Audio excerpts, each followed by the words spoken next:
Pengerusi DAP Lim Guan Eng mendedahkan 3 fakta bahawa Tun Dr. Mahathir Mohamad tidak mampu mengawal DAP semasa menjadi Perdana Menteri.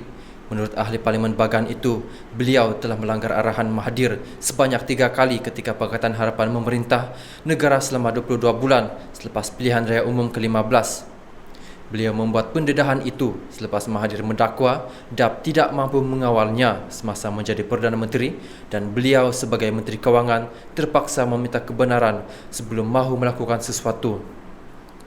Menteri-menteri dalam Kabinet semestinya memaklumkan kepada Perdana Menteri tentang sebarang inisiatif pembaharuan yang mahu dicadangkan.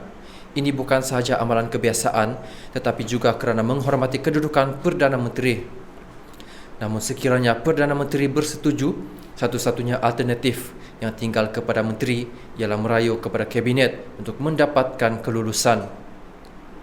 Ini telah saya lakukan sebanyak 3 kali semasa saya menjadi Menteri Kewangan 2018 hingga 2020. Telah mendapatkan kelulusan Kabinet berbanding bantahan keras Perdana Menteri ketika itu, Tun Dr. Mahathir Mohamad, kata Guan Eng.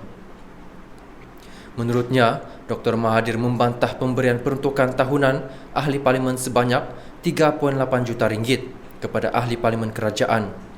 Mahathir juga membantah kajian semula kontrak kerajaan yang diberikan melalui rundingan terus dan tanpa tender terbuka.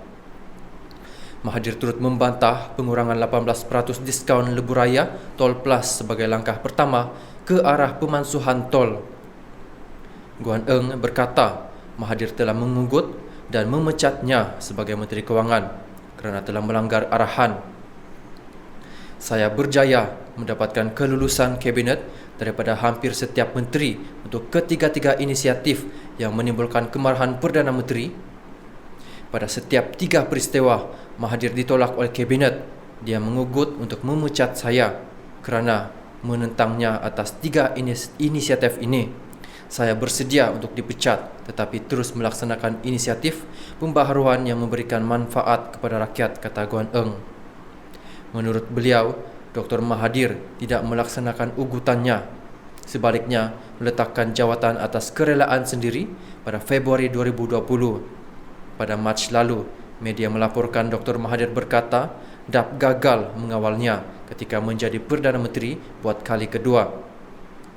Dr. Mahathir berkata, sebagai Perdana Menteri, beliau mempunyai lebih kuasa berbanding DAP.